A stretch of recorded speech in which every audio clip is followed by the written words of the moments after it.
yourself in that section. And it's so telling. You use the same word twice, and it's painful to hear you say it. I felt like a loser. You say that twice in like 3 pages. And you leave the reader saying, no, no, don't feel that. Don't feel that, But I'm going to be very interested to have you talk a little bit about that, because I think you speak for a lot of veterans who have felt the same thing. And so this book was actually roughly twice the size that it is now. And a lot of stories got cut out because they didn't necessarily lend anything to the overall story. Exactly. But one of the things that I cut out was my first task when I got to the battalion was to find out why a bunch of Purple Hearts had been denied.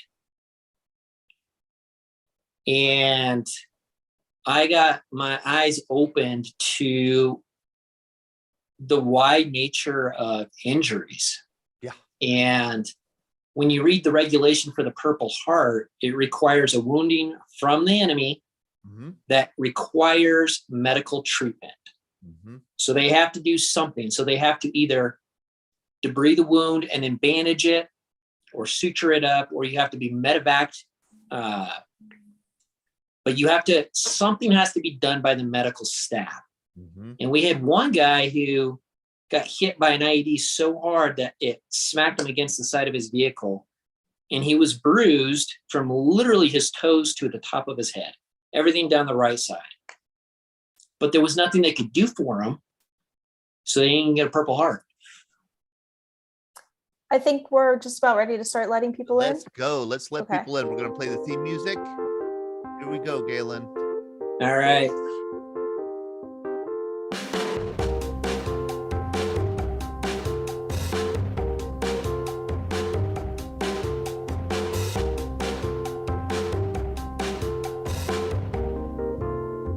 Hey, oh, good. Bob Mizwa is here. Hey, good evening, everybody, and welcome to our VBC Happy Hour on this Monday, February 7th. I was hoping that Bob Mizwa would join us because he was a tank platoon leader in Vietnam, and tonight we have Galen Peterson on, who is a tank platoon leader in Iraq.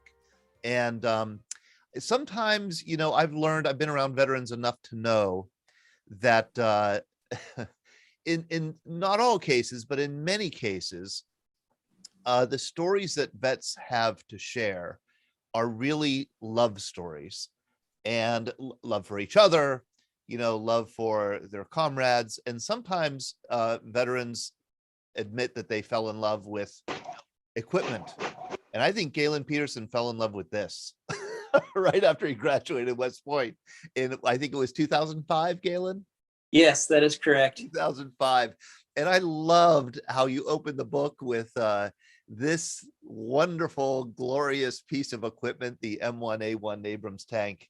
Just captured your heart and your imagination and your warrior spirit more than any other branch of the Army. And so I want to start by having you talk about that. But before we get into that, I want to say hello and welcome everybody, and let you know that my name is Todd DiPastino. I am the director of the Veterans Breakfast Club. We are a nonprofit that's been around since 2008, holding events like this where veterans can come with the public and share their stories.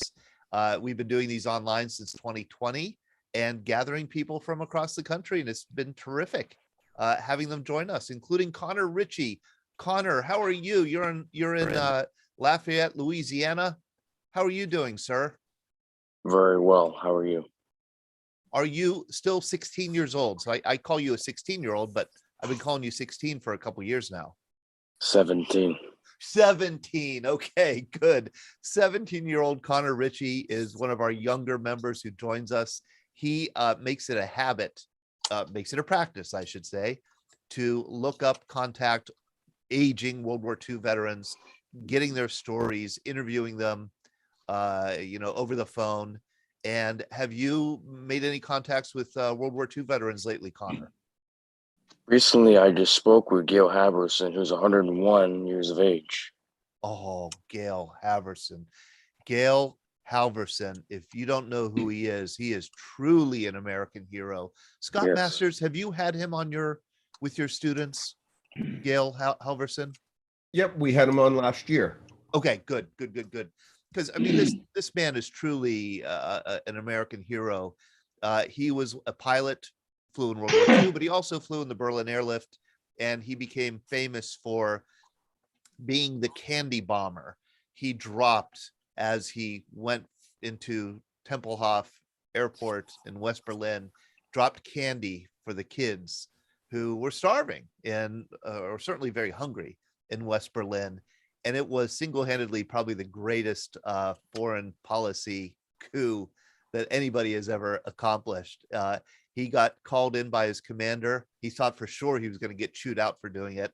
And his commander said, "That's genius. Tell us how to do it. Tell us how to do it." And the order went out that every plane then had to drop candy for the kids. And it was great publicity, and it was a great way to promote what the Americans were trying to do with the Berlin airlift.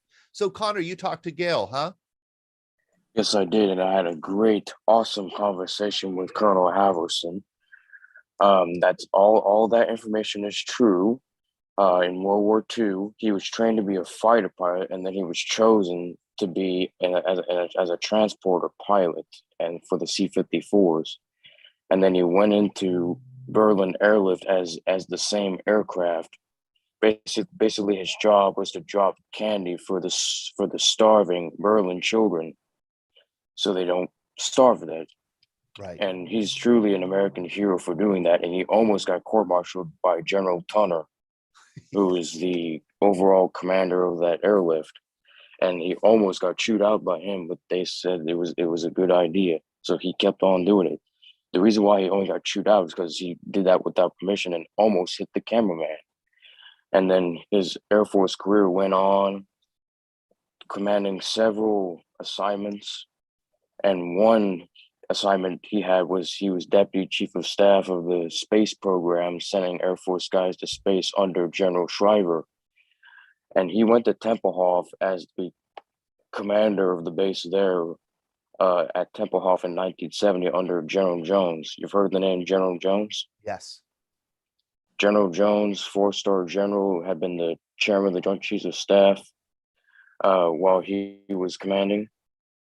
While he was a commander of all the transports while he was commanding, and then he became chairman of the Joint Chiefs of Staff under Reagan. Anyways, yeah, that's Gale Halverson with the children as a lieutenant, but he retired in 1974 and had some very distinguished officers, like General Jones was one, and he had a lot of respect for Tunner, of course.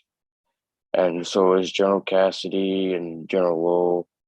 In fact, he took over by a colonel, can't think of his name right now, but the colonel that he was working with was diagnosed with terminal lung cancer, so he had to be as his replacement during one of his assignments. So he's a great man, a true American hero that will never be forgotten and should never be forgotten, because he did something that was highly unusual for military history. So I think it's important to keep that history alive before it's too late. Exactly. And Yes. I'm still working on these World War II veterans. And I just got a email from Admiral Hayward's daughter, Carlene, and he's in a rehab facility trying to get his strength back. But I'm waiting for if he would respond to me or not. He said he would, so I'll have it may take a while because he's 97 and he's another true American hero. He was on the member of the Joint Chiefs of Staff in 78 to 82, and that's Admiral Hayward's service. But for now, I'm just waiting to see what happens, and I'm still interviewing these veterans because I want to get the history, not just Europe, but the Pacific, because there was two different theaters in World War II. I mean, a lot of people don't really understand those, Right. if there was two theaters. Hey, absolutely. And I think the people who are listening to you talk right now are delighted that you know that, and that you're 17 years old. There's a sense that you represent the rising generation, and you aren't going to forget our history and the people who lived it. one thing that I found was really inspiring when we had Gail Halverson on our program in late 2020, he said, my experience on the airlift taught me that gratitude, hope, and service before self can bring happiness to the soul when the opposite brings despair. And I just thought that is such a beautiful statement and so well put. He's such an inspiring person. And he very much stands for, I think, so many other veterans who maybe don't articulate it that way, but who live that kind of dedication to service before self. Thank you very much, Connor. Thank you for getting us updated on your conversation with Gail Halverson. And thanks again to all of you who have come tonight. I do want to thank our sponsor, which is tobacco-free Adagio Health. They have generously stepped up to sponsor our VBC Happy Hour. And I'm going to show their slide right here. Tobacco-free Adagio Health are dedicated to preventing and reducing tobacco use and increasing education about tobacco hazards and secondhand smoke. And they do this in 3 ways. Number 1, they help people quit. And one of the ways they help people quit is through this quit line, PA free quit line, 1-800-QUIT-NOW, you could call. And I think you get 3 long free counseling sessions if you're looking to quit tobacco. They also do all kinds of education about tobacco use, cigarettes, cigars, pipes, chew, you name it, vaping, which is not tobacco, but which is nicotine. And then they're big into advocacies. That's strengthening the kind of policies that protect the health of people where they live, work, and play. Tobacco-free Adagio Health. You can learn more, tobacco-free.adagiohealth.org. And we're very grateful to them. And I'm going to get somebody from Tobacco-free Adagio Health to actually join us on the program maybe and talk a little bit more about what they do. Galen Peterson is joining us from about near Denver, Colorado, right, Galen? Yeah, just north of there. Just north of Denver. He grew up in Northwest Colorado on a cattle ranch, went to West Point, and got into the armor. And I'm looking at who is joining us on Zoom, and I see some new faces. Maybe they're people you know. I see Mark Peck. Hello, Mark. I don't think I've met you before. I see. Do I know Red Bushel? Are these people? Are they buddies of yours, Galen? They are fellow warriors from the battle in Sadr City. How terrific. Red Bushel was my loader. Thank you for being here. He lives just up the road from me, actually. And Mark Peck was our premier maestro with the 25 millimeter and the Bradley. Excellent. Hey, Red, why do they call you Red? I don't get it. Just kidding.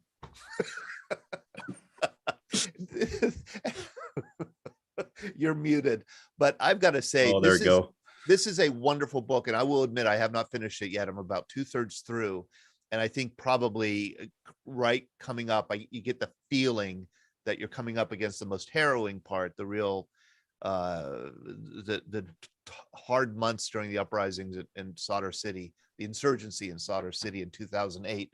But I'm getting so I still have the preliminary sense of it. Let's ask, I would like to ask, start off by asking you, Galen, what made you fall in love with the M1A1 Abrams?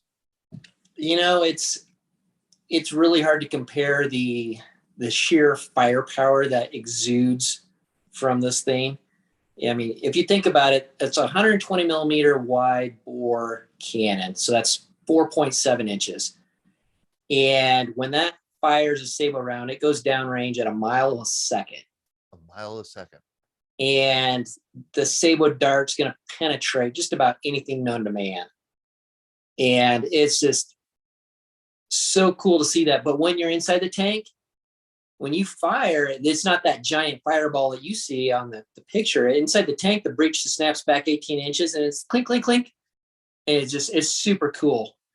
And when you go down the road, you're 70 tons moving at 45 miles an hour, and the vibration, just it's an experience that can't be described to the level that it really truly is. And this is the, I guess I would call it, this is how I would term it, the up armored maybe version of the M1 that you deployed in Iraq. Yeah, so that's actually my wingman's tank right there. That's David Rocha in the turret that you see behind in the commander's hatch. Yeah. And that's called the Tank Urban Survival Kit, so Tusk. And what you're looking at is the tiles on the sides that look kind of like tiles in a bathtub. Yep. Those are explosive reactive tiles, ERA. And what happens is when something comes at it, as soon as it's touched, it detonates outward to try and disrupt the enemy weapon that's coming at you. And then the other thing, you really can't see it on this picture, but the loader's machine gun over on the far side, you can kind of see it sticking up there at an angle. It's that little black line. Mm-hmm. There's a pair of plexiglass bulletproof windows on either side of it to act as a shield. Okay. And that's all that this model had to improve its ability inside the city. What would it take for an insurgent to take this thing out? I mean, I could imagine it's, it could be disabled, but to penetrate the armor of this thing, what would it take? A very large IED? Well, we learned the hard way that there's actually RPGs that can do it. In fact, the Russians fielded an RPG called the RPG-29 back in 1979, the year that the original Abrams came out. And that RPG was capable of penetrating the front slope of the tank. So the thickest armor was never, from the day it was built, was never invulnerable to anything out there, or everything out there, I should say. The other way of an insurgent completely destroying one of these tanks is an IED. So if the IED penetrates in the right places, you can get a catastrophic explosion. And you can ask Red Bouchel what that was like when our tank got catastrophically destroyed. And that's one way that they can take it out. But we learned the hard way that it was doable. My company, Team Steel, we lost 5 tanks that were completely destroyed during the fighting. And then a lot of tanks were damaged, but put back together again enough to continue to fight. And what determined when you could use a tank in Iraq? Because you're doing, you're in urban areas, when you could use a tank and when you really had to use a Humvee or another vehicle. So when we first deployed over the second time, so we went back to Iraq in late 2007. We moved down into Baghdad in February of 2008. When we moved down, the situation on the ground, there was a ceasefire in effect, kind of a truce, if you will, between the Jaish al-Mahdi militia, which was the Shia militia based out in Sadr City, between them and the government forces. And part of that deal was that no tracked vehicles from the Americans would go into Baghdad. And as long as everything was peaceful, there was no need for us to have tracked vehicles. The other thing is that tracked vehicles tend to be a little hard on roads. Mm-hmm. If you pivot a 70-ton tank on hot asphalt, the asphalt loses. Mm-hmm. So we didn't want to tear the neighborhoods up completely. So if there was no known fight coming, we would use our Humvees. And then we only used our tanks in Baghdad when we were going down and deliberately attacking into Sauder City. Okay. And I should let everybody know that this is Galen Peterson. He's the author of, I just jumped right into the conversation, didn't give you the introduction you deserve. This is Galen Peterson, author of Strike Hard and Expect No Mercy, which is the story of certainly the 2 deployments in Iraq in 2006 and then 2007, 2008. And but there's also one of the great things about this book is it gives you a sense of the training, the preparation that went into these deployments. And it's also, you know, people like me who aren't veterans, and I should let you know, if you don't know already, I'm not a veteran, I am a historian, so I find this stuff fascinating. It's the details, the little details that, you know, you would never get anywhere else, about the equipment that you worked with, the kind of schedule that you had, the kind of exercises that you were involved with. This is a tough question, Galen, and I would invite Mark and Red to jump in anytime they'd like. How do you think that you were well trained for your missions? You know, going into my first deployment as an individual replacement, I would say my training, you know, if you're going to rate it from a 0 to 100 on a grade scale, I think going into it, I was like a 70%. And going back as a platoon leader with Red, and Mark joined us when his platoon was attached to our company, I think that going into that, we were about a 95 to 98%. We were well trained, and we focused on the important things. You know, Captain Looney had a saying that any monkey could drink chai tea, but yes, I am left-handed. And anybody could learn to do the basics of counterinsurgency, where you're talking to people and making relationships. But in order to come home in one piece, we had to know that we could fight, because a counterinsurgency, you don't get to choose when it becomes a fight. It just shows up. It just shows So up. we trained very hard to win and dominate that fight. And I think it really showed, especially in Sadr City, because we weren't afraid of our firepower. We were comfortable with our firepower. And frankly, we were aggressive. Yeah, I wanted to ask how the war changed between these two deployments. I'd like to get there, and how you changed between the two deployments, and how your mission did change. But let's go to the first deployment, the one in 2006. You landed in Kuwait, then move on to Iraq. What was your first impression of the place? It was nothing at all like I expected. You know, I grew up in the Desert Storm era, so I watched the footage on the evening news of tanks cruising across open desert. Yeah. And that was what I thought Iraq would be like. And fly from Kuwait up into Balad Air Base. When we left there, there's elephant grass. It's 10 feet high, coming all the way up to the road. There's palm trees everywhere. Crossing the Tigris on a pontoon bridge. I mean, it was just mind-blowing how vastly different it really was. I was surprised by your description. It was an extremely good description, because you picture Iraq as being, you know, this endless desert, but there are these oases, and one of them was right near Bakuba, which is near where you were, and your patrol area was this iron triangle right here. Here's the Tigris River. And you say at one point, the Tigris River at one point is like 1,000 feet wide. Right. And you have to cross it on a pontoon bridge. Right? Yeah. And if you've never been on a pontoon bridge, it's a weird feeling. And weird as in not good weird.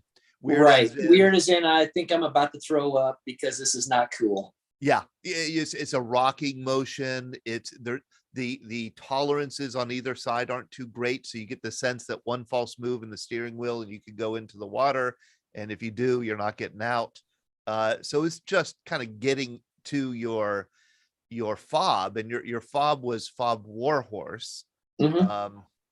I grabbed this picture. I don't know if this is the kind of housing that you had or not, whether this was from a later period or yeah, not. that looks a lot later. So our company compound, you know, it's this big square, and I think there's actually a picture on the website I've got where I'm actually on top of my shoe. So it's a 20-foot shipping container, Yep. that we cut a door into, a couple of windows, and an AC unit. And then we bunkered them in. So they had big baskets full of dirt on top of them. And then we'd sandbag up over the windows and any openings. And some of them were sandbagged on the roofs even. So it was, it's like the Lord of the Rings hobbits digging into the ground, basically. And then each company had its own little square of these where there'd be a bunch of them, and we had rocked as best we could. And then there'd be walkways because it gets really muddy when it rains. And so you do your best to stay out of the mud. And what was your mission there? What was the mission of your unit? So that first deployment, we were doing classic counterinsurgency work, meaning that we were partnering with the populace through their government, their local government, and their local police, their local army, and trying to make their lives better. The idea is that if you make their life better, they don't hate you. And then along the way, maybe they'll actually tell you who the enemy is so that you can figure out who they are and capture them. Right. So we would do meetings every day with somebody along those lines. We did patrols through marketplaces and through neighborhoods. But because the enemy was very active with IEDs, every day, twice a day, we would run the iron triangle with the tanks to soak up some IEDs. Yeah. And that is one thing where when I got to that sentence, that's exactly the word you used. I didn't like that word. Soak up the IEDs. What does that mean? And don't tell me it means run over them. Well, that's so in theory, with our thermal sights, we might notice the slight temperature change between dirt that has been disturbed. In theory, possible, yes. Plausible, no. But we would drive around, and the tanks did not have any electronic countermeasures on them. So we were an easier target for them to detonate a command detonated IED on than a Humvee that did have electronic countermeasures.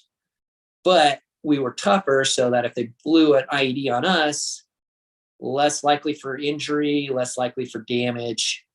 And then they've wasted an IED that could have been used on a lesser armored vehicle. And so there were these countermeasures that you mentioned are on Humvees. What are they called again? There's a name for them. Warlocks. Warlocks. And in 2006, we had all kinds of different versions. We had one we called Mice. We had one we called Ice. We had one called the Red Green Combo. We had another one. I can't remember what it was. So my platoon had 4 different ones. And I never understood how exactly they worked, other than that they kind of worked. They kind of worked. They what they did is they put it was like an electronic bubble over the Humvee that would disrupt radio signals or cell phone signals so that an IED could not be detonated as you were driving over it. There would be a disruption. Field would be disrupted. And if you're able to link together, in a convoy, Humvees that were close together, you could have the whole thing theoretically pass through an area and be protected that way. But tanks didn't have that. No. It didn't have that protection. No, it didn't. And but again, we were really well armored. And at the time, the only way they could destroy a tank was to make a really, really big explosive that would detonate it and literally blast the whole thing to smithereens. Right. Or separate the turd off of it. Right. So you arrive in Iraq right after the insurgency really takes off in 2005. This is now a full-blown war. And it just, so many things strike me about the detail in your book. The sense of, you say at one point, and I for those of you who aren't veterans, who haven't been to a war, this stuff like this really hits me. That you made you understood that as you were this is maybe when you were in another place, but you would not stand around in one place for more than 15 minutes. Right. Yeah. And that was, so in Sadr City, we knew that it took a sniper just over 15 minutes to set up on a patrol. And so we had a timer, and when Sergeant Weatherly did this number to me, we left. I didn't care whether I was done talking or not. I was done. And there's a sense that every time you're driving somewhere, because you're supposed to be winning the hearts and minds. And every time you're getting out into the town, into the city, into the neighborhoods, the marketplace, every single time there's danger. Every time. There's never a time where you let your guard down. You're getting 3 hours a day, 3 hours at a time sleep, no more than that. There's always a Humvee to fix, a tank to fix, a sand to clear out of machinery. There's always things interrupt. I got a sense of like the sheer exhaustion of war. Yeah. And if Red is still on, I'd love to know how much time he thought he actually got to sleep. Red, have you abandoned your post there? Let's see. No, I'm still here. Okay. Hi, Red. Thank you for joining us. I'm glad you did. Yeah, thanks for letting me be a part of it. Appreciate it. Yeah, there's the book, and I'm sure you've read the book, is that I just get the sense of how hard you guys worked. Yeah, it's 4 hours or sometimes lucky. We got the minimum Army standard of the 4 hours. It was just chaotic just due to the manpower and because of the demands that time of the war with the tanks, the mission itself, building up the Cobb Ford, keeping security. There was always something to do. So sleep was always, unfortunately, kind of last on the list. Every once in a while, we did have a kind of our rest day, more or less, where it was the maintenance and we kind of got more than the 4 hours. So we'd get caught up here and there. Right. But yeah, very demanding. Very demanding job. And you're doing this is a 7-day-a-week job for a year, for what, 12 months, 15 months? That one was, I think that was a 15-month deployment, wasn't it, 15. sir? Yeah, it was. Of course, I only made 7. Yes, right. And let me ask you first, Galen, about Galen was wounded several times. I've just gotten to his first wound, the one for which he got his first Purple Heart. Can you tell the story of how you got wounded that first time, Galen? So it was in 2006 up in Bakuba, and we were running the Iron Triangle every day, twice a day in tanks. And our battalion lost a soldier we called it Route Vanessa, but it's the road that goes down from Bakuba into Sadr City. It connects into the kind of the boundary of Sauder City and Shaw. And they wanted us to start running that route again, or adding that route into our patrols to soak up the IEDs there. Well, the problem with that is that we went down the road and then we'd have to turn around and come right back up the same road. So we're kind of setting ourselves up for ambush, because unlike the Iron Triangle, where we could vary up our route a lot more than this, now it's a different story. So went down on the 15th of September in the evening, and then coming back up, got hit by what's called a triple stack IED. So it was 3 probably 155 millimeter artillery shells. So each one's about 100 pounds each. The problem is that the bottom one went off first, and then the others went off in the air instead of in the ground. So instead of the shrapnel coming up at the tank, it came down at the tank. So I took shrapnel from the groin up, and then got knocked stupid. And really, the only memory I had of that was sitting down in the bottom of the tank and looking at my arm at a piece of shrapnel coming out of my forearm, going, that doesn't belong. And then pulling it out, which is what you're not supposed to do. You're not supposed to do that, right? No, they train you to, if there's something sticking out of your body, you leave it alone so you don't rip more.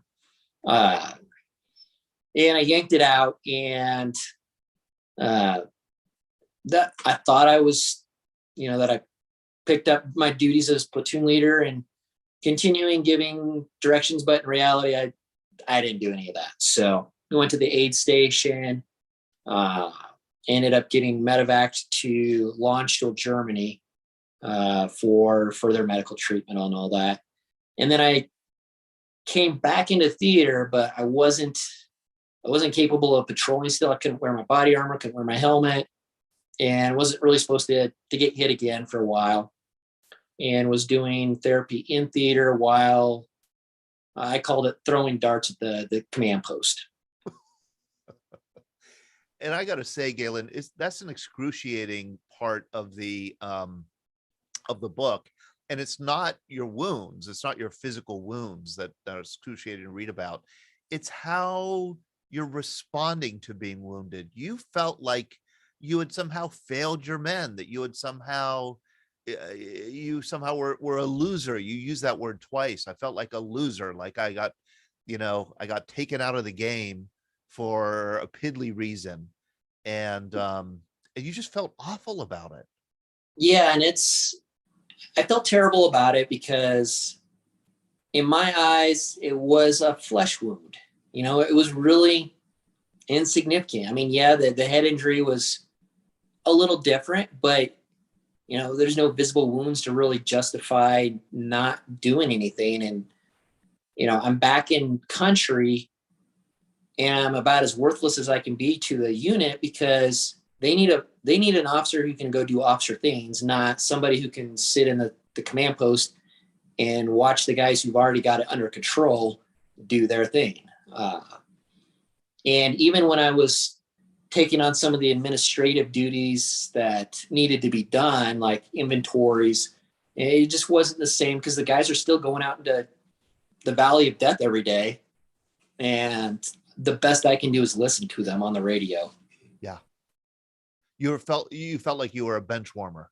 I mean, that you weren't in, doing your job, weren't in on the action. Okay. I'm going to be indelicate here. I learned reading your book about this item here. I don't think I ever realized there was such an item. I learned the other week that we were one of the few forces out there that had the groin protector. So that's a flap of Kevlar fabric that's inside that triangular shaped pouch. And its sole purpose is to keep shrapnel out of your groin. It won't stop a bullet. It will only stop shrapnel or maybe a ricochet. And the thing that you got to remember is that the groin, when I was in the police force, we called the pelvic girdle the bleed out spot of the body. Right. You get wounded there, and there's so many major arteries and blood vessels that you're not in a good position if you get hit there. So the idea was to protect it down, and a lot of guys didn't like it because if you didn't have some way of reinforcing it to keep it flat, it would roll up in a little ball, and every time you took a step, it'd whack you. Yeah. But that could have been the difference between life and death for you. I mean, for as flesh woundy as this supposedly was, that could have killed you. That piece of shrapnel absolutely could have killed you. And that's one of those scenes that I've thought about probably not every day, but at least once a week, about that piece of shrapnel, where it came into the tank, what its trajectory was, what it would have hit. Because the options were my manhood or my femoral. So you get, as they used to say, your bell rung. So you get concussion. You get some shrapnel in you. You start to have balance issues. This is a pretty serious head injury that you sustained. I gotta say, your captain said something to you that I found outrageous. Can you share it?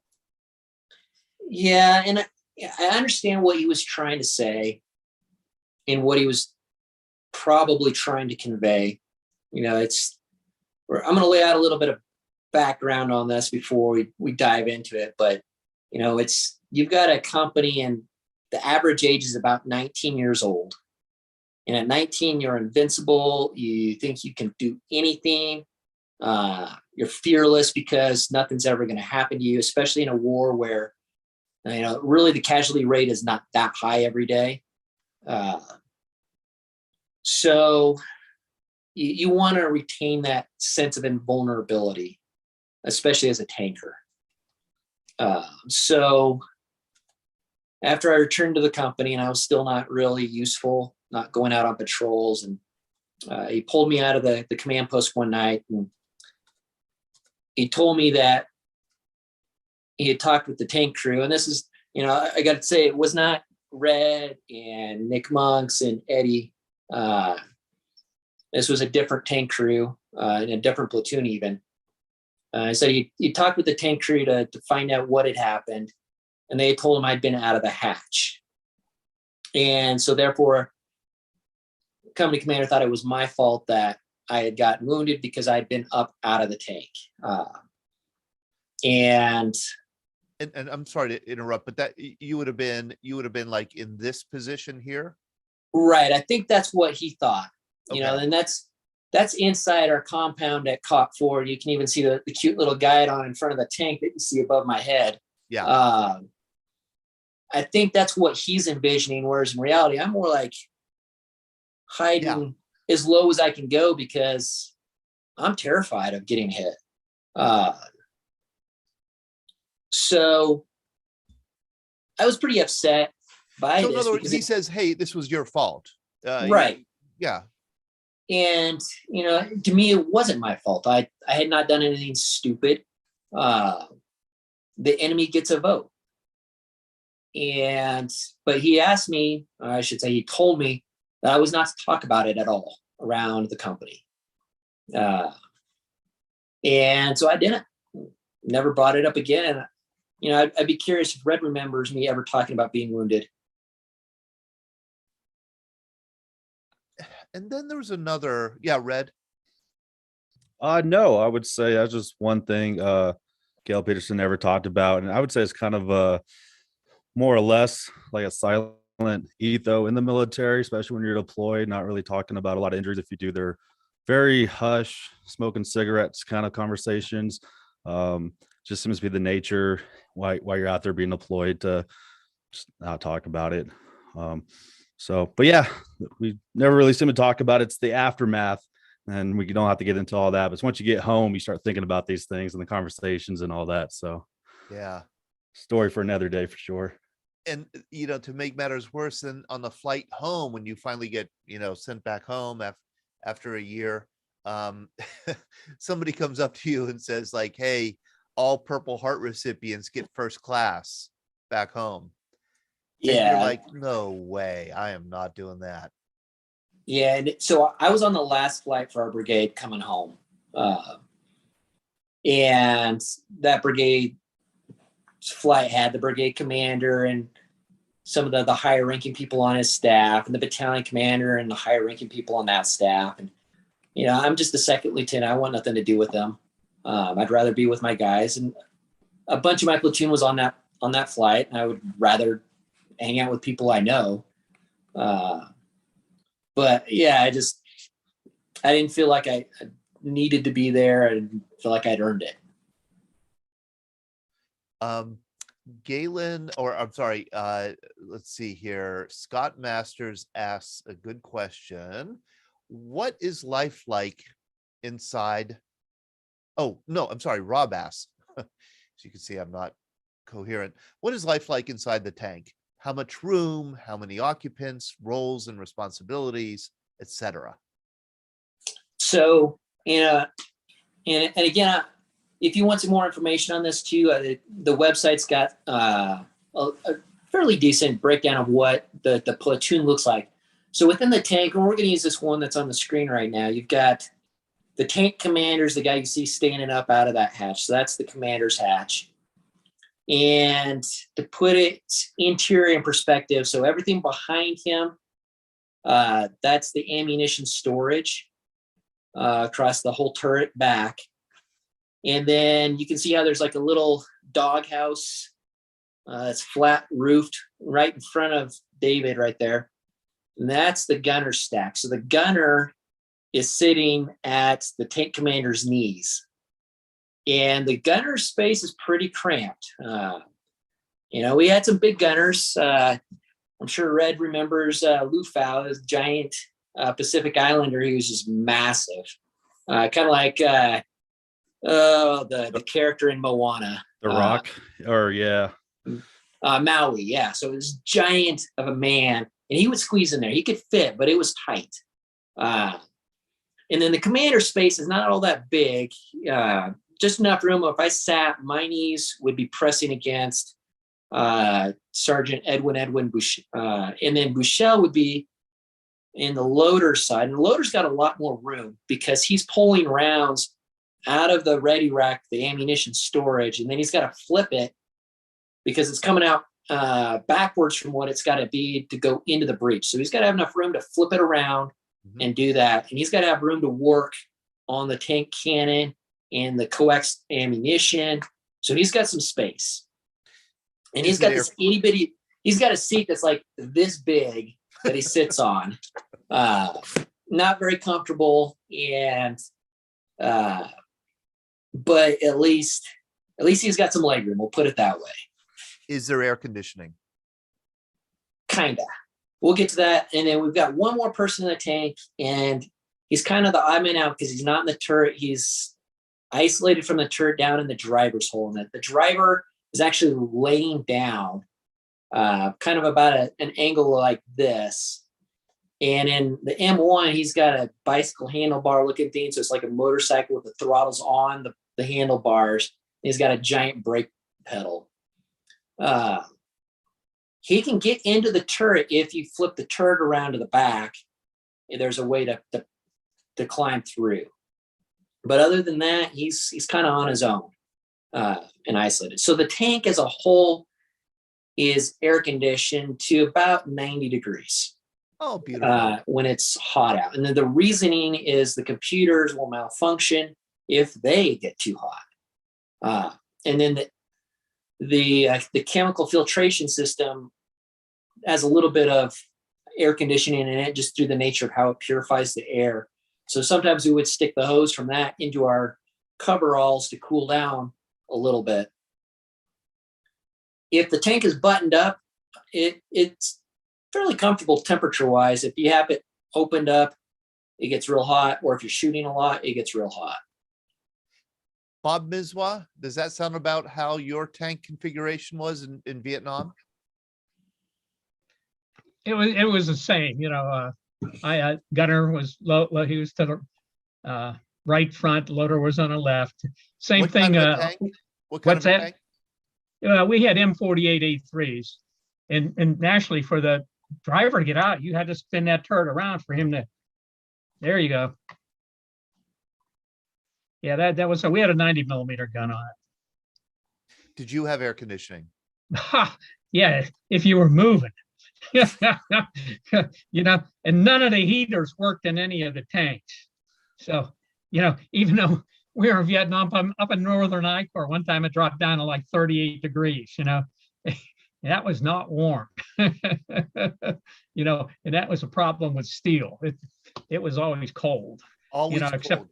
Except on those 90 degree plus days. I remember we'd be moving up there patrolling in Northern Icor, and you'd have, when you're moving, actually the air would come down through the driver's hatch. As soon as you stopped, oh God, the gunner and the loader wanted to get out of the tank because it heated up so fast. Oh, I could imagine.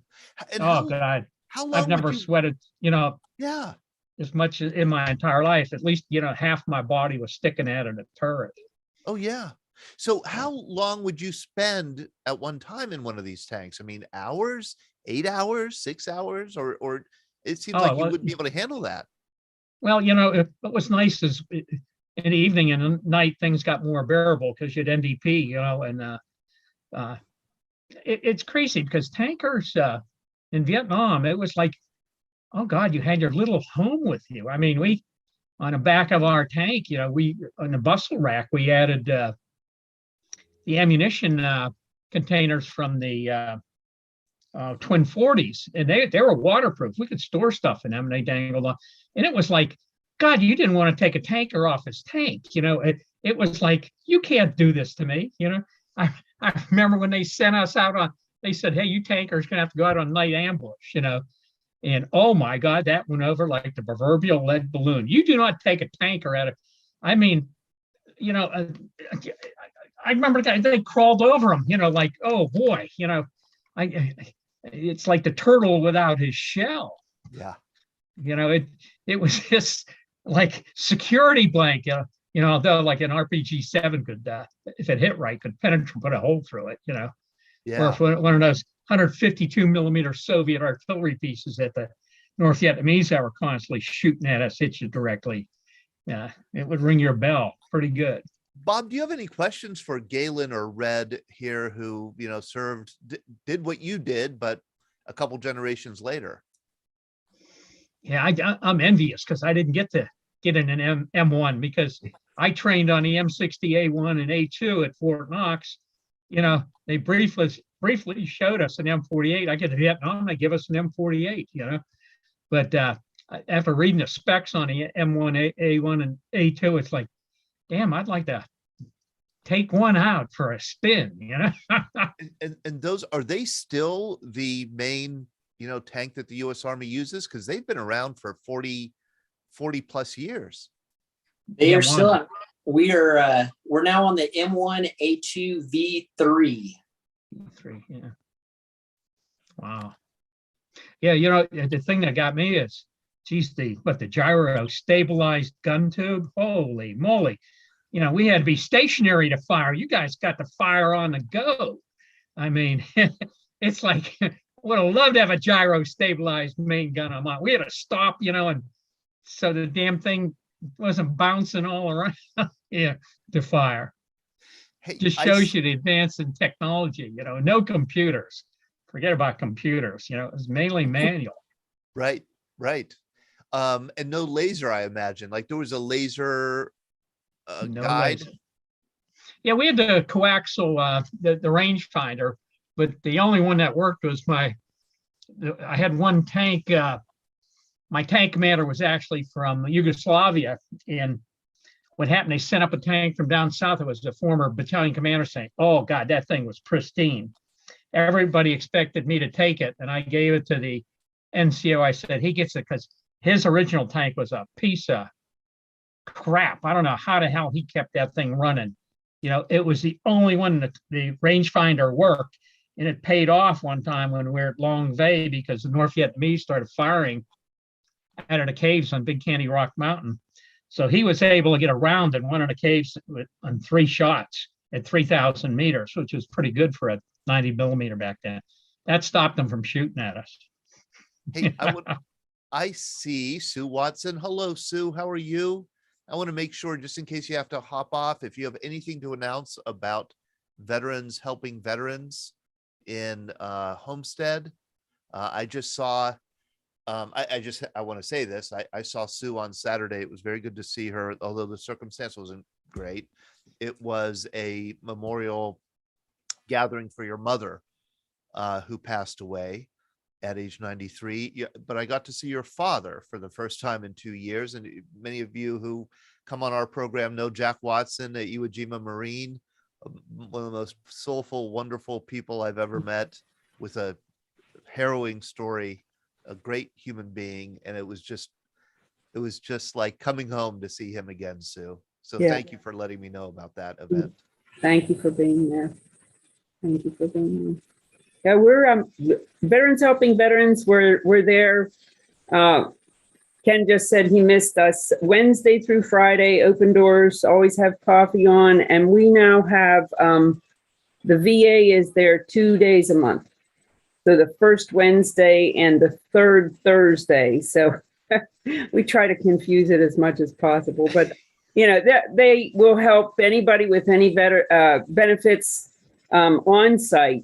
But that's what we do, really, I said 24/7, even if our doors aren't open, my phone answers, and try to just help people out and be there for them, and love to have people come and visit. We have a new pool table and just a cozy space. And I'm going to put the website here in the chat. This is at a place called The Forge here. If you're in Western Pennsylvania, you can go to The Forge at 210 East 7th Avenue in Homestead. And again, from Wednesday through Friday. Correct. Yeah. And you can see it's a nice facility here. I have yet to be there. Yeah. But I'm looking forward to hanging out there a little bit later on. Thank you, Ellie, for putting that in the chat. Please do, anybody who has a question or comment for Red or Galen, please do feel free to speak up. Raise your hand. You can put it. Oh, Brad Washabaugh. Why don't you ask that question, Brad? I see you put it in the chat. Well, you know, tanks in warfare always go through an evolution, and some say tank warfare is obsolete. You know, the Marine Corps has opted to not have a tank unit anymore. But if you look at the news in Ukraine and you look what Russia's doing, you read about the T-14 Russian tank. I don't know much about it, but I would like to hear comments on, do we have any concerns about that Russian tank? You know, it's the thing about tanking is that there's, you know, it's always the battle between the armor and the arrow. And once you come to the understanding that the two will always be challenging each other and that the arrow is always going to find a way, you understand that tactics become more important. The tanks that the Russians have that I are more concerned about than the T-14 is their T-90M and the T-72B3. And so some of the backstory on this, especially when I was a company commander, I did a lot of research on tanks because that was my job. And I understood that the hard way that our tanks were not invulnerable. And the experience of having guys wounded because of a weapon that was fielded 30 years prior that we were allegedly invulnerable to was really eye-opening. And as a result of that incident where Render's tank was penetrated by an RPG, and then several other tanks in the area were also, you know, you start digging into what some of this equipment is. Well, one of the books I read was, and I can't remember the name of it because it was in Russian, but it was a book about the development of the T-80, and learned a lot about how the Russians do procurement. So the way that the Russians in the Soviet Union era did procurement is they would turn to their five big manufacturers and say, hey, these are the specs, build me 1,000 copies for me to test. And then they would test those 1,000 copies. If they accepted them, then they took them in. If they didn't like them, they exported them. Well, the batch of tanks that the Iraqis got were not a good batch. The Iraqis had embarrassed themselves in 1973 against the Israelis to the point where they're barely even mentioned in history. And the Russians were offended by it. And as a result, the Iraqis got the reject batch. So when we were killing T-72s, a lot of times it was hard for us to remember that we were killing the stuff that failed quality control. The T-72 has been upgraded significantly to the point where the Russians are still confident in it. The challenge with the T-72 is it's low. It's a very low profile vehicle. It's easier to hide, and it can still kill an Abrams. It can still hold its own on the battlefield. Additionally, the Russians have turned towards a concept called active defense to make a lot of their vehicles a little bit more durable in a fight. And so they're not a throwaway tank. And the T-90 incorporates a lot of those same things I've just talked about, and they incorporate some of the lessons that we've learned with Western tanks in terms of where you put ammunition. The problem with the T-14 Armada is that it's extremely expensive, and the Russians don't have very many of them. It's also really tall. It's taller than a Bradley, so it's kind of a unwieldy vehicle on the battlefield. And I think, you know, sometimes you get these great ideas that just don't pan out. I think I personally think that the Armada is going to go in that category. So if you look at that picture, you can see that guy's head. So you can put that in perspective. And you can see there's a guy on the other side. You can't see his head, but you can see his torso. So the tank, the whole of the tank is 6 feet tall. And then you've got another probably 4 or 5 feet to the top of the turret. And then you've got the little thermal sight on top of that. So this thing's huge. Huge vehicles are hard to hide. They're easier to find. They're easier to kill. They're less maneuverable in tight spaces. And, you know, Red will tell you, we took some tanks down some streets that just barely fit. And sometimes we made the street a little bit wider. But when you have a tank that big, I think you're going to run into some of those problems. The challenge with the Russians is that their style of fighting is very different than ours. You know, to put it in perspective, when I was in, we had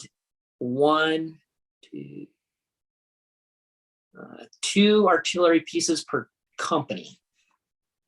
The Russians have at least 2 per vehicle. So they're very firepower heavy in their style of fighting. So it's, you know, it's kind of like comparing apples to oranges. To talk about the concept of the tanks having a place on the battlefield anymore, you know, in Ukraine, the separatists and the Donbass and the Ukrainian army are both still using tanks in that fight, despite the proliferation of drones and infantry weapons and air power on it. So I think the tank will always have its place on the battlefield. And I'm surprised by how often when we're hearing or seeing footage of the massing of troops at the border at Ukraine, we see pictures of tanks. There are lots of tanks deployed there. Lots. Right. Yeah. I mean, it looks like the conventional war that we were expecting 40 years ago in Europe. Right. And, you know, the other thing too is a lot of people think that tanks don't have a place in an urban battlefield. But you look at our fight in Sadr City and tanks played a massive role in that. Tanks were in high demand in an urban area where the enemy could shoot at you from above. You know, it was still invaluable on that battlefield.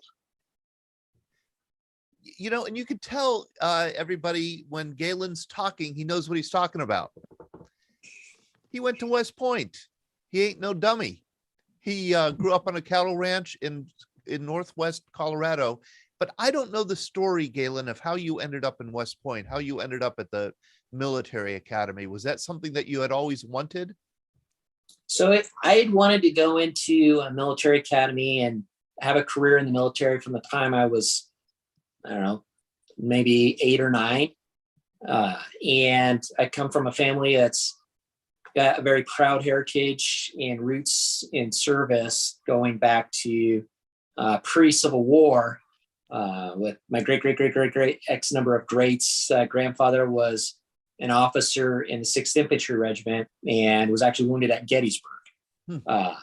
So there's this long lineage of service, and going to West Point was, in my opinion, it would set me up best for being as good at my job as I could be in the Army as an officer. It also had the benefit of being relatively inexpensive to my family, right. Which, you know, that mattered too. And you had an older brother who was in the Army also. I did. So that's my older brother, Patrick, on the left there. And Pat is a great big brother, and he always was that protecting big brother. He was not the kind to pick on me. He was the kind to serve as a protector and a mentor. And he went in as an enlisted soldier and became a sergeant. He's a sergeant in this picture here. And he's one of my heroes. He's an infantryman. He was a Ranger qualified, long range surveillance detachment team member. So I always looked up to him, and whatever he told me about warfare, I was very happy to listen. Let's talk about the second tour, the insurgency in Sauder City, because that's when things got very, very hairy for you and for. I mean, we were following that back home here. We remember the images. tell us what Sauder City was like and what Sauder City was. Remind us, I should say. Yeah, What Sauder and City the was. images you saw, a lot of times that was us. We had the embedded reporters with us. We had crews from CNN and Fox and NBC and ABC. Everybody came to embed with my company. So it was those pictures you see, you know, that Mark Peck's Bradley is almost the number one video of that fight. So Sadr City, it's a neighborhood of Baghdad on the north, kind of the northeast corner of it. And what makes it significant is that it was designed to be high density living. So Sadr City, it's about 4 miles by 3 miles. And when you look at this map, at the time, the area that's got those red arrows pointing up into it, everything that those arrows were pointing at, that was considered a sanctuary for Jaish al-Mahdi, the militia. No U.S. troops, with the exception of an occasional special forces raid, would go into that area. And we would patrol the two sub-neighborhoods that you see there, the Jamila neighborhood and the Tharwa neighborhood. That area that's in the lighter color is home to about 2.7 million Shia Iraqis. The density of that it's really difficult to comprehend in American terms, because it's just, there are no skyscrapers. The tallest building is maybe 5 or 6 stories in there. But it's just packed to the gills with people. What was significant to those two neighborhoods that we did patrol is that they were the launch areas where a 106 millimeter rocket, which Jaish al-Mahdi seemed to have a bajillion of, they had to go into those neighborhoods to launch them and actually hit the green zone. It was just out of range to go beyond that. So it was important for us to protect those launching sites and keep the Jaish al-Mahdi out of it. That way the government center in the green zone wasn't getting rocketed and the Iraqi government look bad.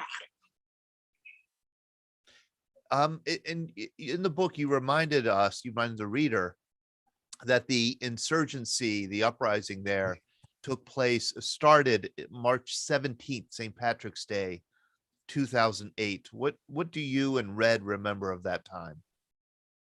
So I don't know if Red wants to go first on this or not. It was a bad day.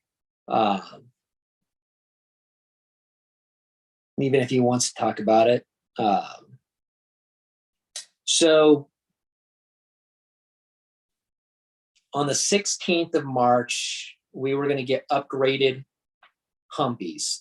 And, you know, in terms of levels of upgrade, we're talking like version 1.003 to version 1.004. So not a significant advantage, but you do what you got to do. So we went to Camp Taji from Cop 4. So we're down in Baghdad. Camp Taji is this huge sprawling logistics base way up like 30 miles north of Baghdad. So we went up on the 16th. We turned in our old Humvees. We switched all of our stuff into the new ones. And then the next morning, we came back.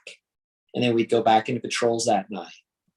On the way back, well, I should say, as part of this, the headquarters section split their Humvees up so that the headquarters, the commander, the first sergeant, the XO, would not have to leave Cop 4. They could stay down there and be engaged with the company.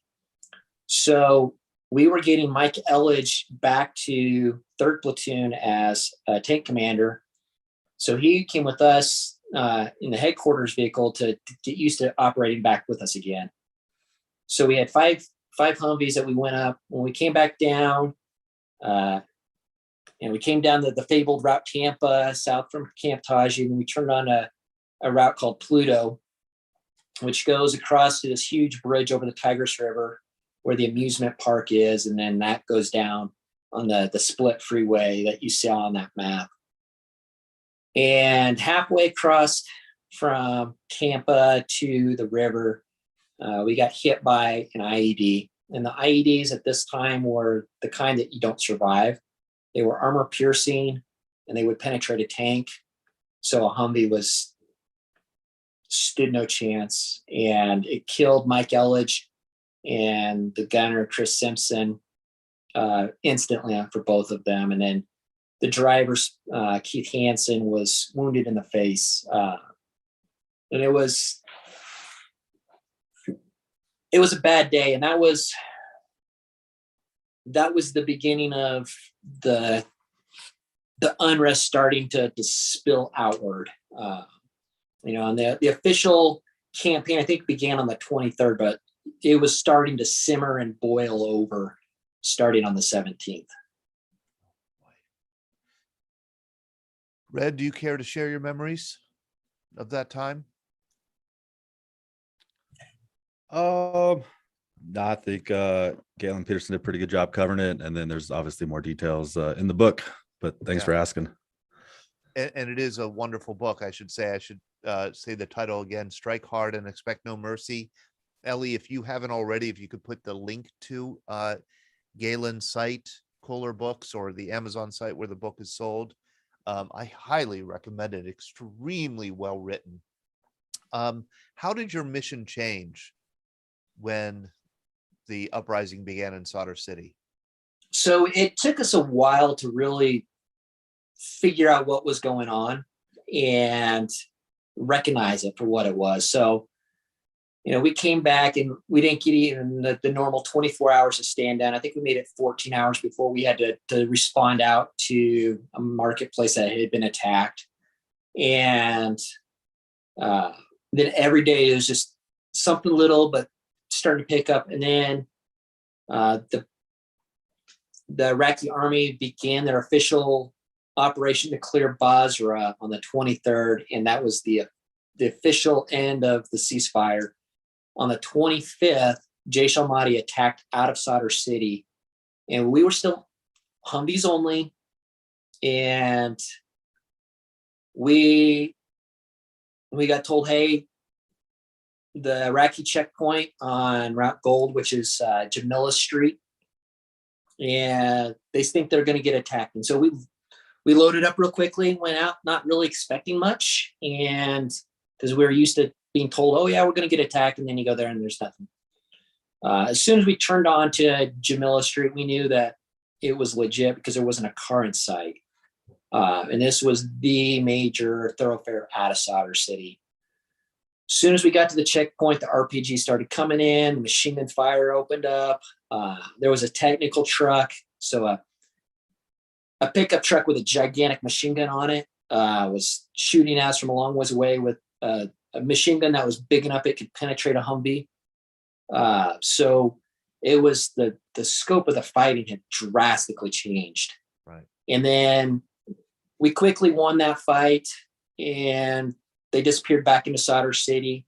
That night, we came back up to that same area again to try to secure it so we could, so the strikers in Jamila could extract a striker out. And the strikers asked for a tank platoon, and nobody bothered to tell them that we didn't have tanks, but we got attached to them. And then the next day, 3rd platoon or blue platoon, we were in a nonstop driving, drive-by shooting that lasted until we left. And we left when we had 2 Humvees that were becoming disabled, but we could still drive them.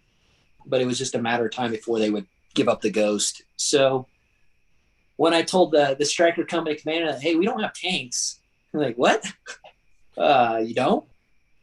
And he told us to get out of here because Humvees are not rated well enough armor-wise to be in Jamila. So that night we started getting tanks, prepped at Camp Taji to come down. The next morning we were still in Humvees. We don't have our tanks back. And Jaish al-Mahdi went all out, and they took almost every single checkpoint around Sadr City, including ones that had armored vehicles. We had reports that T-72 tanks had been captured. And then we started working on, so if you look on this map, you'll see the Ibn al-Balad Hospital. Right underneath that I of the first word, there was a checkpoint that was part of our platoon's collection of security checkpoints we babysat and mentored. They got overrun, so we went out, we had a little firefight, we took it back, no big deal. And then you see that street above Balad, it goes up to the intersection. There's that big open area to the left. It's actually a bunch of city there.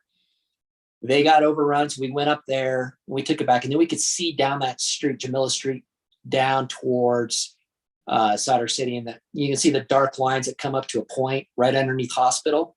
Mm-hmm. And that's 83 Square is the name of that intersection. And then our checkpoint was between the S of a hospital and the Q below it. And that checkpoint had a BMP-1 equipped mechanized infantry Iraqi army unit. They got overrun. Their executive officer came back and said, "Hey, we just got overrun. We're done. We lost, but we need help." And I thought we could take them. So we loaded up in our Humvees. I told Captain Looney, "Hey, the checkpoint got overrun. We're going to counterattack. We take it back. We got this." And he said, "Sure, go for it." I heard the helicopters overhead report 70 to 100 fighters massing on it. I kind of ignored them. I thought that was a bit of an exaggeration. Poor choice. And so we got down and we got almost to the obstacles for the checkpoint. Couldn't really push forward anymore with the vehicle. So I dismounted Red and Kyle Kincaid and Sergeant Danny Key. And we went the rest of the way on foot. I still thought we could take them. And we got almost to the heart of the checkpoint, and heavy mortars. You could hear the base plates of the mortars firing. So, you got like 15 seconds to get to cover. Mm-hmm. So we took a building, and it's a good thing we did because the mortars landed right where we were at.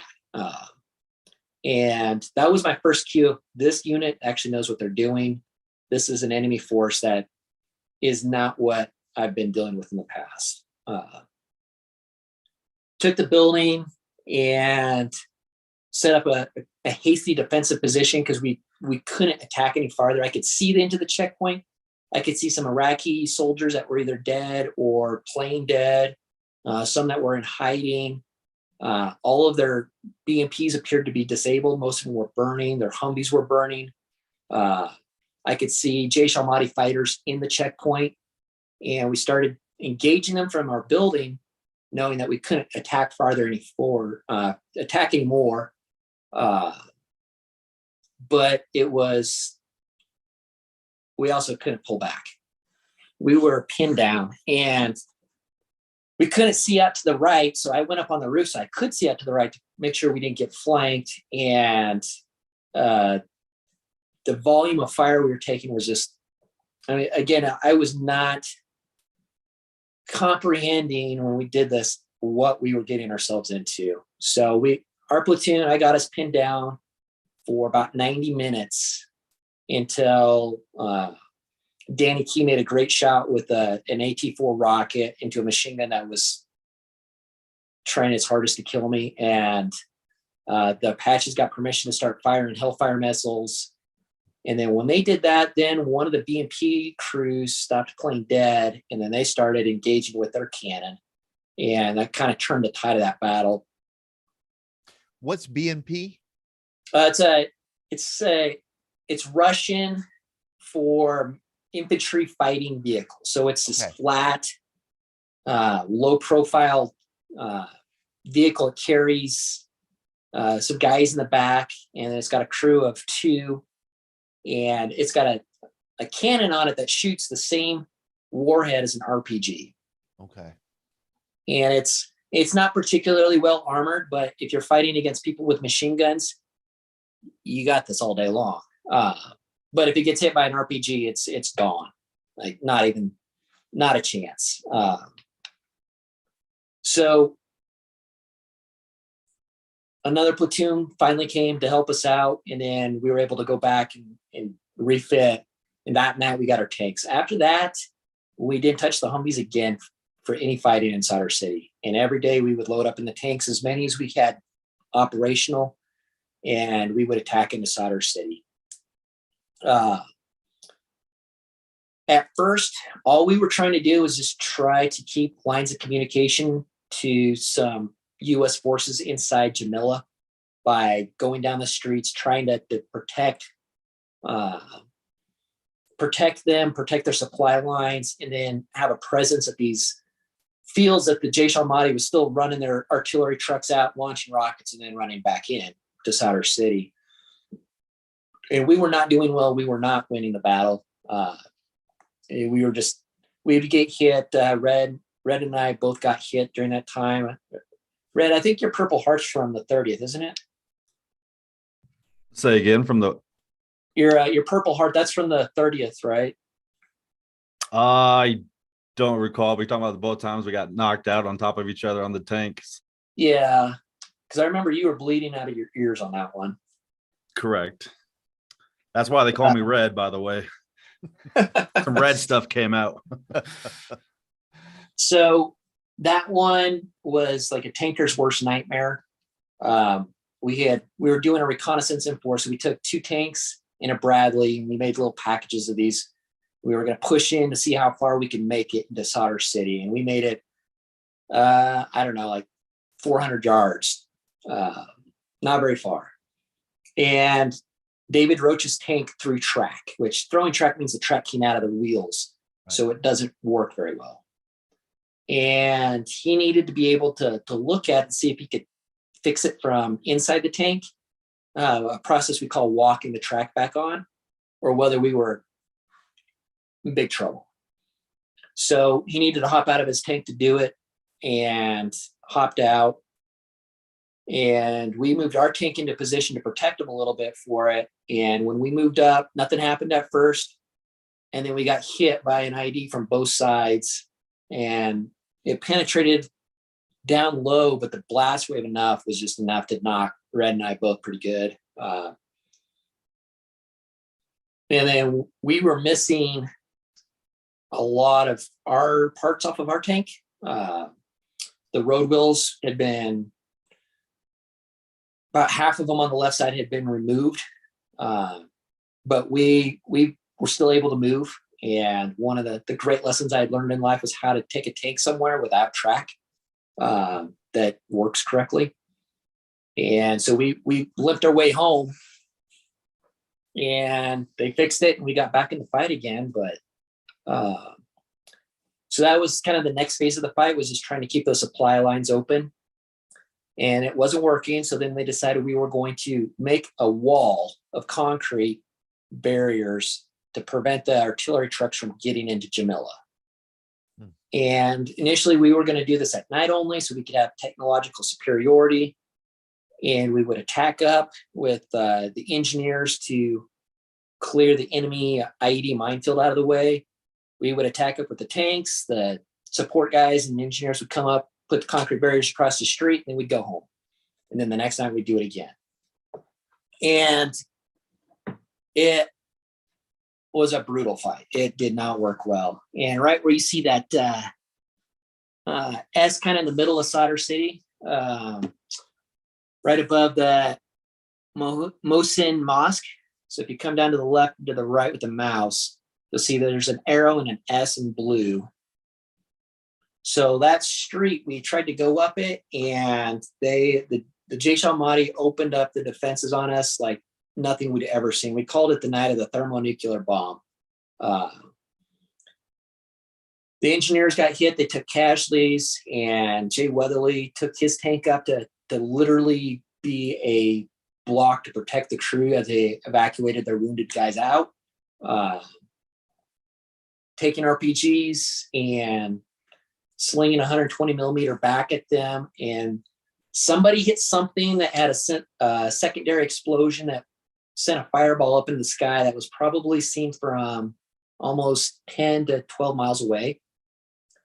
And at the same time, there was so much heat and soot in it that it actually turned Jay's tank black from that. We evacuated the wounded, and then we kind of called a night. And there are a lot of funny stories from that night that I won't get into for time's sake, because I could talk about it all night. But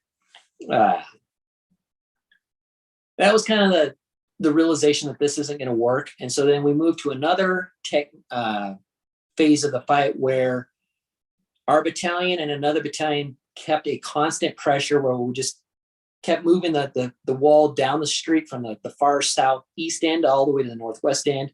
And we just kept the attack going 24/7. So we would show up, the tank can't fight 24/7 like that. We need fuel, we need more ammo. So we would rotate through different companies. So as our company, and then one from another tank company that had been attached to the strikers, we rotated and we would do shifts on that wall, and we would fight till we were pretty low on ammunition, and then we tag out. And it was one of those things where you build it and they will come. Yeah, kind of like a Field of Dreams.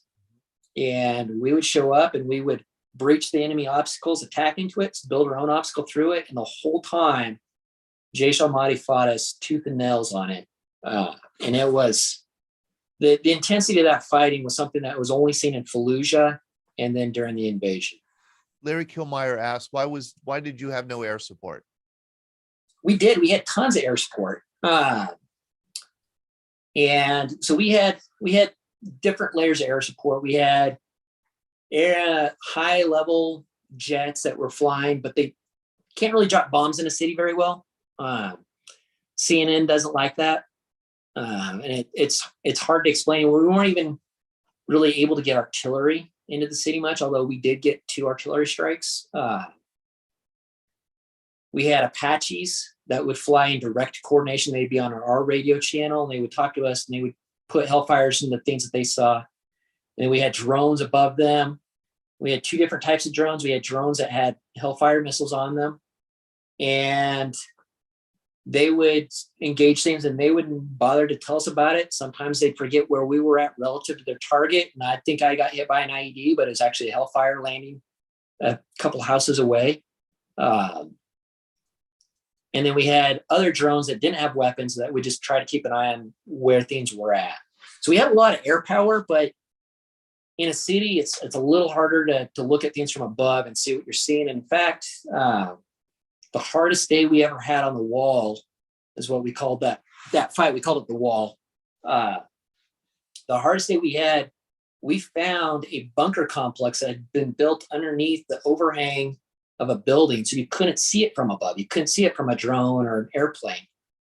And even at ground level, it took a while to recognize what it was because it had been very well built. Eric Lundblom asks, how did the rules of engagement impact your ability to fight? So before the uprising really kicked off, the rules of engagements were I had to verify that the person we were going to engage was an enemy combatant as noted by a weapon and an intent to use said weapon. So we had to be able to confirm that it was not, like, for instance, one of our own local cops or our own local rented security guards. And it was frustrating. We let guys that I knew in my heart were IED members, we let them go because I couldn't. You didn't see the IED. I couldn't see the IED, and they knew that. They knew our rules of engagement. They knew how to exploit it. And that was one of those things that burned me a lot. When the fighting started, we still had that rule of engagement.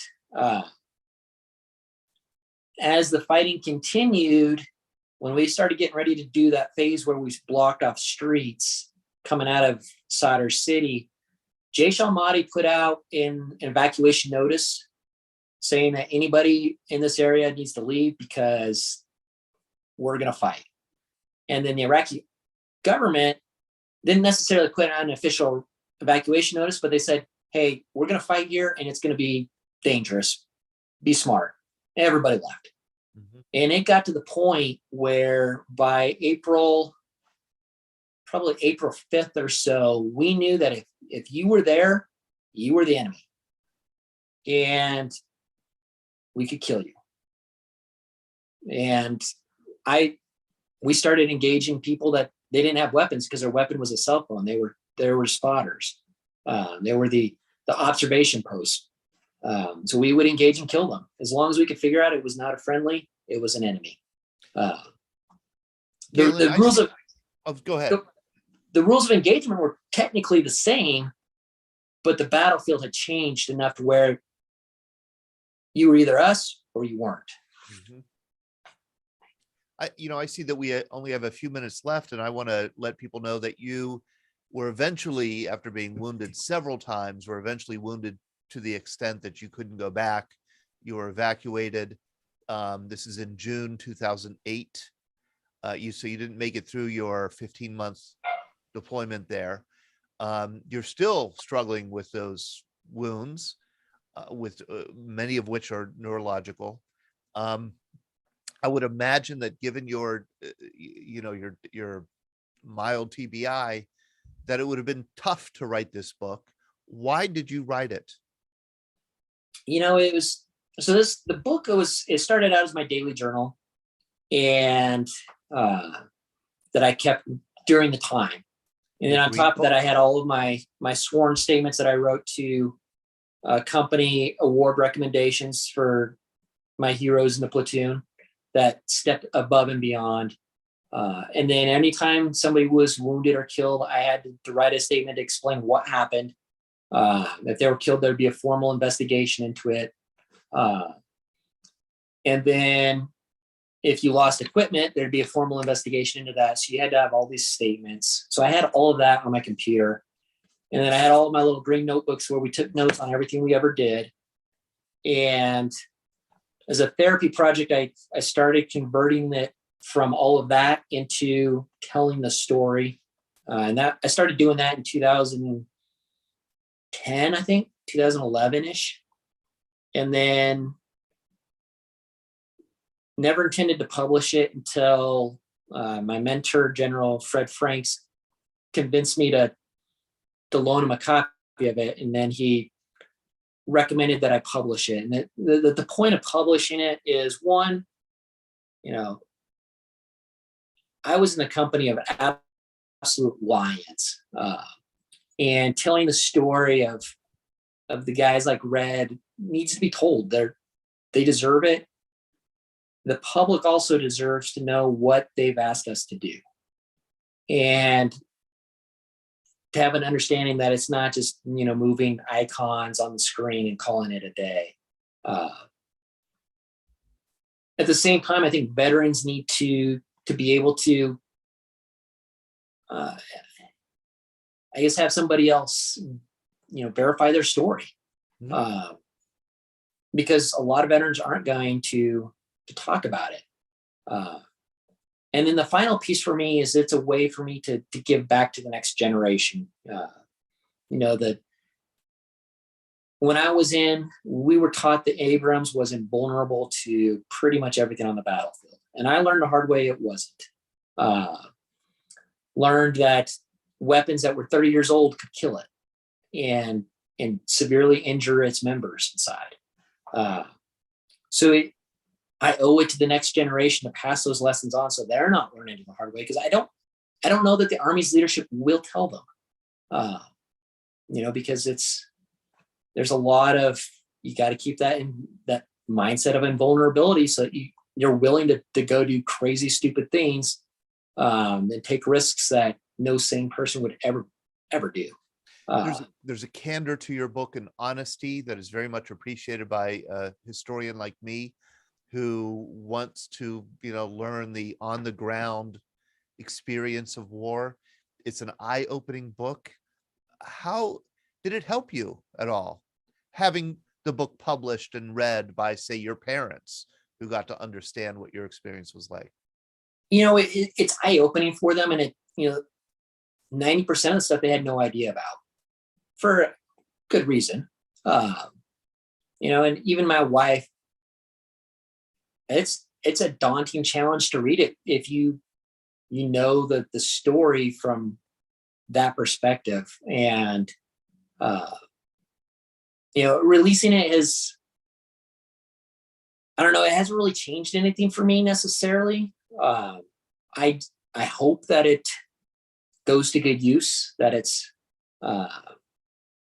that those lessons get learned, or at least shared and thought about, so they can not make the same mistakes I made. That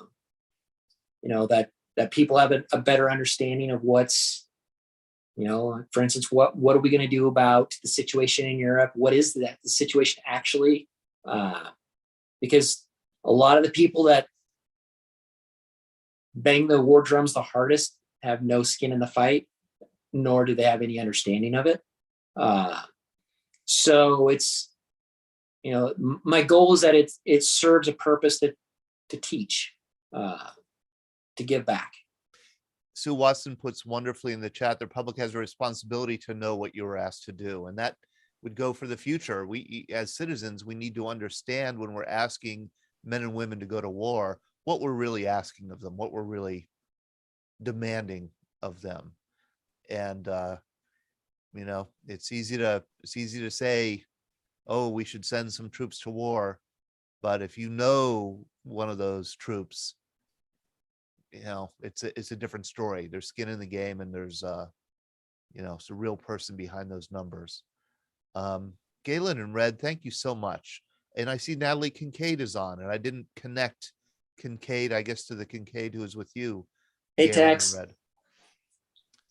Thank you for joining us, Natalie. And I just want to say, I hope you guys will join us again. You'd be welcome to join us anytime. Would love to have you to share more of your story, or to listen, or to chime in, however you'd like to do it. I think I will be in touch with both of you. Red, let me know if you want to. You could email me. You could email me, anybody who wants to email me and join us again. I can make sure that we send your schedule. Where you could email me at todd@veteransbreakfastclub.org, todd@veteransbreakfastclub.org. We do have our Wednesday morning coffee hour coming up, and we're going to do something a little bit different. We're having the collections manager, Lisa Petito, and the curator, Mike Krause, at Soldiers and Sailors Memorial Hall and Museum. They're going to select from 11,000 of their artifacts that they have in their collection there at Soldiers and Sailors in Pittsburgh. They're going to pull out some highlights, share them with us. That's going to be Wednesday morning, a kind of behind the scenes look at Soldiers and Sailors collection, which is the largest veterans memorial in North America, by the way, and it's here in Pittsburgh. And then on Thursday night, for a veteran story with Pete Mecca, we are going to have John Hemp, who is a canine handler in Vietnam and who's active with service dogs today. He's going to be on sharing his story. So I hope you could join us. Again, Galen, thank you so much. Red, thank you so much. And Rob Lofthouse, thank you for introducing me to Galen and connecting him with the Veterans Breakfast Club. Thank you all. Do we have any other questions out there or comments before we say goodnight? I just want to say thanks to everybody, and thanks for hosting this, Todd. Glad to be a part of it, and I look forward to being part of it in the future. Thank you. Love to have you, Red. Thanks. Bob Miswa. Hey, one question to Galen. Hey, how's that reactive armor respond to a sabot round? So it depends on which one you got. So the Russians have one called Contact 5, and it chops the sabot into slices, which, if you understand sabot rounds, that's not good for it. Doesn't penetrate very far. Ours, they're not angled, they're flat. They're not going to do anything. Yeah. All right, that's the last word. Thank you all, everybody. Good night, everybody. Have a good Monday night, and we'll see you Wednesday morning.